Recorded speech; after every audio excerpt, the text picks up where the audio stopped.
Good morning, students. I would like to welcome all the students of 12th Science in our online lecture. You know that yesterday we have started our second unit, that is poetry section, and in that section we have learned something about our fifth poem, Father Returning Home. So, in this poem, what is there in this poem? It draws, or this poem is a portrait of a suburban commuter. It depicts his dull, monotonous, exhausting, and equally pitiable daily routine. It describes a forced alienation at home, which is reflected through the stale food and lack of sharing. विद्यार्थी मित्रांनो, आपण काल आपल्या दुसऱ्या युनिटमधील father returning home या कवितेचा काही भाग पाहिलेला आहे. साधारणतः 116 पेजवर आपण होतो. शेवटच्या 2 ओळींपासून आपल्याला आता पुन्हा सुरुवात करायची आहे. So I would like to move to the next part of this poem. So far we have seen the father's pitiable condition out of the house. Now the second part deals with the alienation or loneliness feeling by that person in his own home. See on page number 116. I would like to read this poem word by word and line by line now. See the last 2 lines on page number 116. Home again. I see him drinking weak tea, eating a stale chapati, reading a book. Now we know that this father is returning at home now, and what he does in his own home is equally a pitiable depiction. आता वडील घरी परत आलेले आहेत. आपण पाहिलं आधीच्या भागामध्ये की रेल्वे प्लॅटफॉर्मवर ते उतरले, तिथून रेल्वे लाईन क्रॉस त्यांनी केली, त्याच्यानंतर एका रोडने ते चालत चालत घरी आले. घरी येत असताना त्यांची जी चप्पल होती पायातील ते घामामुळे त्या ठिकाणी निसरडी झालेली होती, परंतु तरी देखील घरी येण्याची त्यांना घाई झालेली होती. परंतु घरी आल्यानंतर खूपच ते कम्फर्टेबल आहेत का? तर नक्कीच नाही. घरी परत आल्यानंतर I see him drinking weak tea. आता कवी आपल्याला सांगतायत की माझे वडील आता घरी परत आलेले आहेत आणि घरी परत आल्यानंतर घरी काय करतायत ते वीक टी. वीक म्हणजे कसा? एक सौम्य स्वरूपाचा चहा. चहा ही फारच क्वालिटीचा आहे असं आपल्याला अजिबात जाणवत नाही. तर अत्यंत सौम्य स्वरूपाचा चहा पिताना कवीला ते दिसत आहेत. इटिंग अ स्टेल चपाती.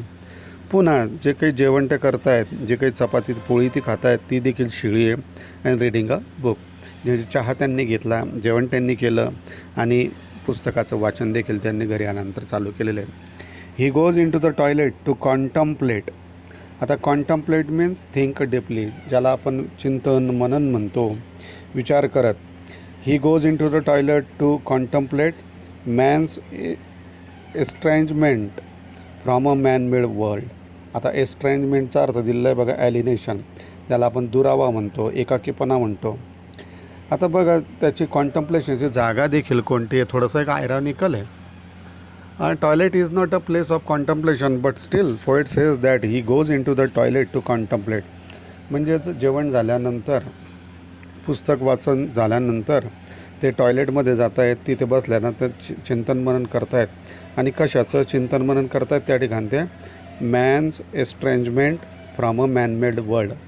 माणसाने बनवलेलं जे काही जग आहे त्या जगापासून माणसाला जो काही दुरावा निर्माण झालेला आहे त्याविषयी ते विचार करतायत. कारण दिवसभर त्यांना जे काही अनुभव आले रेल्वेमध्ये, गर्दीमध्ये ते जरी होते, though he was in a crowd but still he feels loneliness among the crowd also. आता वडील त्या ठिकाणी विचार करत असतील की आपण दिवसभराचं पाहिलं तर काही एकटे नव्हतो, गर्दीमध्ये होतो, परंतु गर्दीमध्ये असताना देखील आपल्याला एकाकीपणा जाणवत होता, असं त्या ठिकाणी चित्र रंगवण्याचा प्रयत्न केलेला आहे. Coming out he trembles at the sink, the cold water running over his brown hands, a few droplets cling to the greying hair on his breast. His Sulan children have often refused to share jokes and secrets with him. बघा आता तो टॉयलेटमधून ते वडील बाहेर आल्यानंतर ते काय करतात, कुठेतरी त्यांच्या त्या ब्राऊन म्हणजेच काय तर ते रंगाने सावळे आहेत आणि ज्यावेळेला ते हात धुत होते त्यावेळेला few droplets cling to greying hair on his breast. त्यांच्या मनगटावर हात धुताना आपण पाहतो की हातावर ज्यावेळेला आपण पाणी टाकतो त्यावेळेला आपल्या ब्रिस्ट म्हणजे मनगटावरील केसांमध्ये पाण्याचे काही थेंब साचलेले आहेत. ही ज सुलेन चिल्ड्रेन. आता सुलेन मीन्स बॅड टेम्पर्ड, तामसी स्वभावाचे, वाईट स्वभावाचे असे आपण म्हणू. ज्यावेळेला ते बाहेर येतात, हात धुतात त्यावेळेला मनगटावरील पाण्याचे थेंब पुसत ते घरामध्ये येतात. He sullen children have often refuse to share jokes and secrets with him. वडिलांच्या अशा लक्षात येतं की आपली मुलं जी तामसी स्वभावाची आहेत, अत्यंत वाईट शिष्टाचार असलेली अशी मुलं आहेत, ते काय करत नाहीत वडिलांसोबत, तर जे काही विनोद आहेत, त्याच्यानंतर जे काही दिवसभराचे सिक्रेट्स आहेत ते आपल्या वडिलांबरोबर अजिबात शेअर करत नाही. म्हणजे मनातले जे काही भावभावना आहेत मुलं अजिबात वडिलांना ते सांगत नाही. He will now go to sleep listening to the static on the radio. Static म्हणजे या ठिकाणी रेडिओचा होणारा खरखर आवाज. Static on the radio, dreaming of his ancestors and grandchildren, thinking of nomads entering a subcontinent through a narrow pass. बघा आता या ठिकाणी अत्यंत दयनीय अशी अवस्था वडिलांची दाखवलेली आहे. त्याच्या अशा लक्षात येतं की मुलं आपल्याला कोणत्याही प्रकारचं आपल्याशी ते गोपीत सांगत नाहीत, आपल्याशी कोणत्याही प्रकारच्या भावभावनांचं शेअरिंग ते करत नाही. आणि मग अशा अवस्थेमध्ये he will go to sleep. आता वडिलांना झोपावंसं वाटतं आहे, तर झोपी जाणार आहेत. Listening to the static on the radio, dreaming of his ancestors and grandchildren. आता झोपताना देखील, कारण झोपलं म्हणजे लागलीच माणसाला झोप येते असं नाही, आणि म्हणून रेडिओ ऐकत त्या ठिकाणी ते झोपण्याचा प्रयत्न करत आहेत. आता रेडिओ देखील नॉर्मल रेडिओ नाही, त्याच्यावर काही चांगल्या प्रकारे ऐकू येत नाही. स्टॅटिक म्हणजे खरखर, रेडिओचे खरखर म्हणजे फारसं चांगलं काही ऐकू न येणारा असा तो रेडिओ आहे. रेडिओवरचे खरखर ऐकत आणि स्वप्न पाहत आहेत ते कोणाचे, ऑफ हिज ॲन्सेस्टर्स अँड ग्रँडचिल्ड्रेन. झोपताना त्या ठिकाणी ते विचार करतायत. म्हणजेच एका बाजूनं पास्टचा, ॲन्सेस्टर म्हणजे वाडवडील, त्यांच्या वाडवडिलांचा, आणि ग्रँडचिल्ड्रन म्हणजे येणाऱ्या पिढीचा, त्यांच्या नातवंडांचाही विचार ते करतायत. Here is a mixing of past and future. म्हणजे या ठिकाणी विचार करण्यासारखी गोष्ट आहे की स्वतः ज्याचा वर्तमान वाईट आहे तोच माणूस अखेर शेवटी त्याच्या वाडवडिलांचा म्हणजे त्याच्या भूतकाळांचा आणि त्याच्या ग्रँडचिल्ड्रेन म्हणजे नातवंडांचा विचार करतो आहे. म्हणजे या ठिकाणी थोडंसं आयरॉनिकल आहे, ज्याचा वर्तमान काळच वाईट आहे तो माणूस त्या ठिकाणी गेलेल्या काळाचा आणि येणाऱ्या काळाचा त्या ठिकाणी विचार करताना दिसतो आहे. थिंकिंग ऑफ नोमेड्स म्हणजेच काय, होमलेस, बेघर. एंटरिंग अ सबकॉन्टिनंट म्हणजे उपखंड, म्हणजेच जिथे ते राहतात ते जागा. Through a narrow pass. आणि त्या ठिकाणी त्यांना असं वाटतं आहे की राहायला पुरेशी जागा आपल्याकडे नाही, परंतु तो भविष्यामध्ये नातवंड तर आपल्याकडे येणारच आहेत, परंतु त्यांना देखील राहायला पुरेशी जागा मिळणार नाही. आणि इथे जरी आले तरी अत्यंत नॅरो म्हणजेच अशा संकुचित जागेत, कमी जागेमध्येच त्यांना राहावं लागतं आहे. म्हणजे बघा, स्वतःची मुलं त्यांना होत नाही आहेत, स्वतःची मुलं त्यांचा वडिलांचा विचार करत नाही आहेत, परंतु अशा अवस्थेमध्ये देखील मुलांकडे दुर्लक्ष करून त्या मुलांसाठी म्हणजेच आपल्या येणाऱ्या पिढीचा विचार त्या ठिकाणी वडील करतायत. So we have completed this poem. Now there is another topic which is asked in your question paper on this poem, and that topic is none other than appreciation of the poem. The question will be like that: write an appreciation of the poem considering following points for 4 marks about the poem: poet, title, theme, poetic devices, language, style, special features, tone or type, message or values, your opinion about the poem. मित्रांनो, कविता तर आपण अभ्यासली. कविता फारशी काही कठीण नाही, तुम्हालाही वाचन केल्यानंतर सहज समजते. परंतु आता एक प्रश्न पुन्हा 4 मार्कासाठी विचारला जातो, ते म्हणजे ॲप्रिसिएशन ऑफ द पोयम. आता ॲप्रिसिएशन म्हणजे काय ते आपण मागच्याही काही पिरियडमध्ये पाहिलेलं आहे की कवितेविषयी तुम्हाला विचारलं जातं आणि त्याच्यामध्ये तुम्हाला साधारणतः 4 पॉईंट्सवर लिखाणे करावं लागतं आणि मग त्या 4 पॉईंटमध्ये एकतर कवितेविषयी, कवीविषयी किंवा शीर्षकाविषयी, कवितेचा जो आशय आहे, थीम आहे त्याच्याविषयी, त्याच्यानंतर वापरलेले अलंकार कोणते आहेत, वापरलेली भाषा कोणती आहे, वापरलेली स्टाईल कोणती, लिखाणाची शैली कोणती आहे, त्याच्यानंतर या कवितेचा सूर कसा आहे, आशावादी आहे की निराशावादी आहे, कवितेचा प्रकार किंवा कवितेमधून दिला जाणारा मॉरल्स मेसेज किंवा मूल्य, कोणते मूल्य ही कविता देते, त्याच्यानंतर कवितेविषयी तुमचे स्वतःचे मतं देखील त्या ठिकाणी विचारले जातात. So regarding the appreciation of the poem, I would like to explain this poem like this. The present poem's title is father returning home. आता आपली ही जी प्रस्तुत कविता आहे त्याचं शीर्षक कोणतं आहे, father returning home. It is compose by a famous Indian poet Dilip Chitre, a bilingual poet. आता ही जी कविता आहे ही प्रसिद्ध अशा भारतीय कवींनी रचलेली किंवा लिहिलेली अशी कविता आहे की जे कवी दिलीप चित्रे कसे होते, बायलिंग्वलचा अर्थ आपण मागच्या पिरियडमध्ये बघितला, द्विभाषिक, कारण मराठी आणि इंग्रजी या दोघं भाषांमध्ये ते कविता लिहित असल्यामुळे त्यांना बायलिंग्वल पोएट असं म्हटलं जातं. म्हणजेच काय, दिलीप चित्रे नावाचे ते जे द्विभाषी प्रसिद्ध असे भारतीय कवी आहेत त्यांनी रचलेली फादर रिटर्निंग होम नावाची ही कविता आहे. This poem is about pitiable condition of an old man. आता ही जी कविता ही कशाविषयीची आहे, pitiable condition of an old man, म्हाताऱ्या माणसाच्या, जवळपास रिटायरमेंटच्या वयापर्यंत आलेल्या म्हाताऱ्या माणसाच्या दयनीय अवस्थेचं चित्रण करणारी ही कविता आहे. This old person who travels daily by train to work. आता ही जी म्हातारी व्यक्ती आपल्या कवितेचे जे नायक म्हणून दाखवलेले आहेत, हिरो दाखवलेले आहेत, की जे रोज रेल्वेने कामाच्या निमित्ताने प्रवास करणारी ती व्यक्ती आहे. This poem is a metaphor for father's isolated life even though he is among people. आता ही कविता म्हणजे एक प्रकारचं रूपक आहे. मेटाफर तुम्हाला माहिती आहे, रूपक अलंकाराचा वापराच्या संदर्भामध्ये या ठिकाणी आपण बोलतो आहे. कशाचं रूपक ही कविता म्हणते, for the father's isolated life even though he is among people. We know that out of his house he always remains in crowd. In home, he always remains in crowd, but still that person feels alienated from his house as well as from this man-made world. आता या ठिकाणी आयरनी असे, उपहास असा आहे की वडील ज्या वेळेला कामाच्या निमित्तानं बाहेर जातात त्यावेळेला देखील ते गर्दीमध्येच राहतात, परंतु तिथेही त्यांना एकाकीपणाची भावना जाणवते. घरी आल्यानंतर मुलं बाळ आहेत, पत्नी आहे, सगळं घर आहे, परंतु तरी देखील घरामध्ये देखील त्यांना एकटं एकटं वाटतंय. The poem shows us that commuter has nothing new, just like old man's dull monotonous and uninteresting life. आता ही कविता आपल्याला दाखवते की हे जे कम्युटर असतात, अपडाऊन करणारे लोक असतात, यांच्या जीवनामध्ये काहीही नवीन नसतं.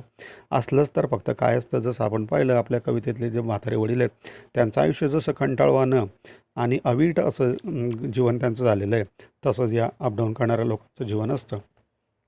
The setting of the poem is dusk in monsoon. पावसाळ्यातलं खराब वातावरण असं या कवितेचं सेटिंग दाखवलेलं आहे.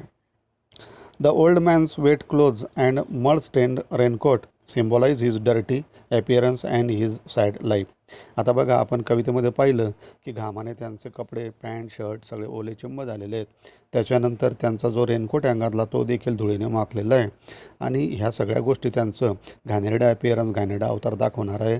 घाणेरडा अवतार तर ते दाखवतच, परंतु त्यांचे जे काही दुःखी जीवन आहे, हलाखीचं जीवन आहे, ते देखील दाखवणाऱ्या या सगळ्या गोष्टी आहेत. The man carries a bag full of books. आता बाहेर जाताना त्या ड्युटीवर जात आहेत, कामाच्या निमित्तानं, जॉबच्या निमित्तानं जात आहेत आणि ते सोबत नेहमी काय आहे त्यांच्या, a bag full of books, पुस्तकांनी भरलेली एक बॅग, शबनम त्यांच्या गळ्यामध्ये आहे असं आपण गृहीत धरूया. ही मे बी वेल रेड. आता त्यांच्या गळ्यामध्ये ती शबनम दिसते, पुस्तकांनी भरली, त्यावरून आपण असा अंदाज लावू शकतो की चांगलं वाचन असलेली ती व्यक्ती आहे. When the old man gets off the train the poet compares it to a bird falling from a sentence. ज्या वेळेला बघा, एक मजेशीर चित्रण आहे, ज्या वेळेला वडील रेल्वेतून खाली उतरतात, वडिलांचं रेल्वेतून खाली उतरण्या या गोष्टीची तुलना कवींनी एखाद्या मोठ्या वाक्यातून एखादा शब्द जसा गळून पडावा तसे वडील त्या लांबलचक अशा रेल्वेमधून बाहेर पडताना दाखवलेले आहेत. The poet compares it to a word falling from a sentence. वाक्यातून एखादा शब्द गळून पडावा त्याच्याशी रेल्वेतून उतरणाऱ्या वडिलांची तुलना त्यांनी केलेली आहे. देर is a use of simile in this comparison. आता ज्यावेळेला ही तुलना केलेली आहे त्यावेळेला सिमिली अलंकाराचा वापर त्यांनी केलेला आहे. सिमिली अलंकाराचा वापर कसा केलेला आहे ते आपण मागच्या पिरियडमध्ये पाहिलेलं आहे. The imagery of long sentence enables us to imagine the long train and passengers is one word that is getting down. आता बघा लॉंग सेंटेन्स लांबलचक वाक्य ही जी प्रतिमा या ठिकाणी वापरलेली आहे ती आपल्याला कशाविषयी कल्पना करवते. Long train and passenger is one word that is getting down. म्हणजेच लॉंग सेंटेन्स ज्या वेळेला आपण वाचतो त्यावेळेला लांबलचक अशी रेल्वे आपल्या डोळ्यासमोर येते आणि वडील एखाद्या वाक्यातून शब्दगळ आणि पॅसेंजर म्हणजे एक शब्द असतो त्या लांबलचक अशा वाक्यातला. रेल्वे म्हणजे एक लांबलचक असं वाक्य आहे आणि पॅसेंजर म्हणजे त्या लांबलचक वाक्यातला एक शब्द आहे. अशी छानशी तुलना तिथे केलेली आहे.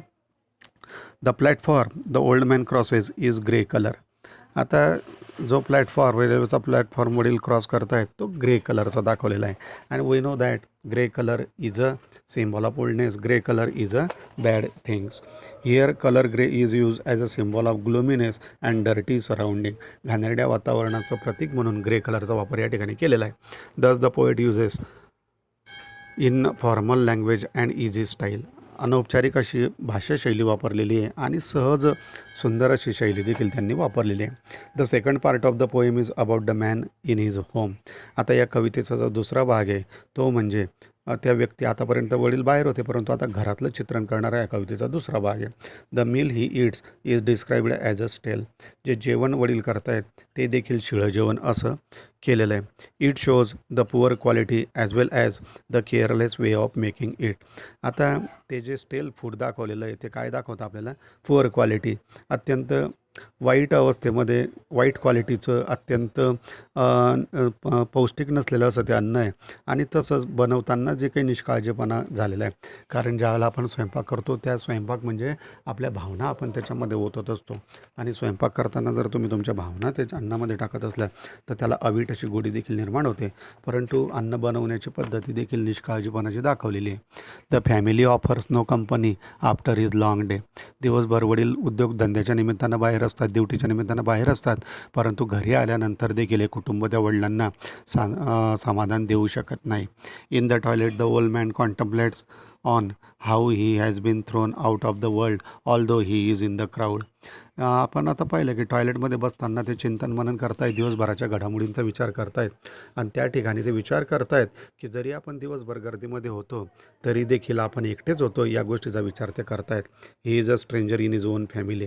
केवळ बाहेरच त्यांना एकेकीपणा जाणवत होता असं नाही तर स्वतःच्या घरामध्ये देखील वडील अनोळखी आहेत. आता अनोळखी काय आहेत कारण मुलं आणि घरातले फॅमिली मेंबर्स कोणत्याही भावभावना त्यांच्याशी शेअर करत नाही आणि म्हणून वडिलांना घरामध्ये अनोळखी असल्यासारखं वाटतं. He children don't speak to him. मुलं त्याच्याशी बोलत नाही.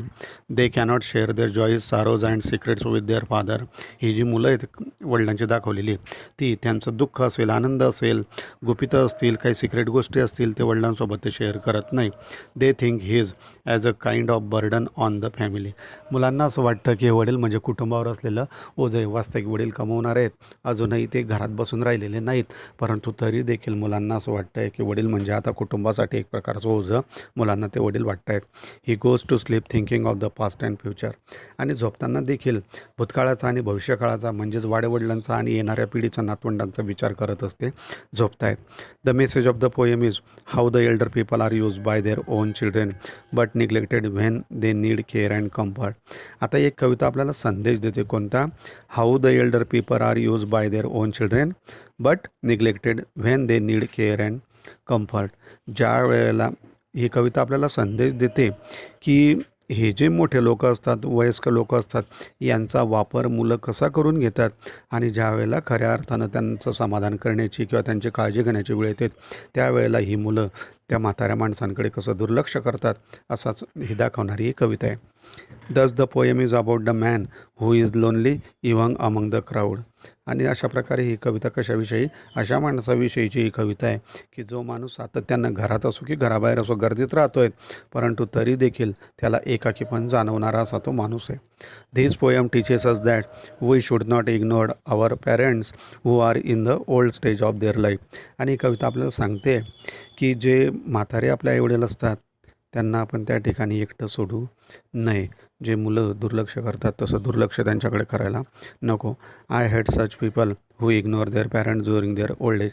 आणि अशी जी मुलं असतात त्यांचा मला तिरस्कारच वाटतो की जे मुलं आपल्या म्हाताऱ्या आईवडिलांच्या म्हातारपणामध्ये त्यांच्याकडे दुर्लक्ष करतायत. अशा आपण स्वतःची मतं त्या ठिकाणी मांडू शकतो, कारण त्या ठिकाणी एक पॉईंट विचारलेला असतो, your own opinion about the poem. त्यावेळेला आपण हे सगळं मांडू शकतो. I hate such people who ignore their parent during their old age. आणि अशा मुलांचा मला तिरस्कार वाटतो की जे मुलं आपल्या आईवडिलांकडे म्हातारपणी दुर्लक्ष करत असतात. Again I hate such relatives who discard and people old people after their use is over.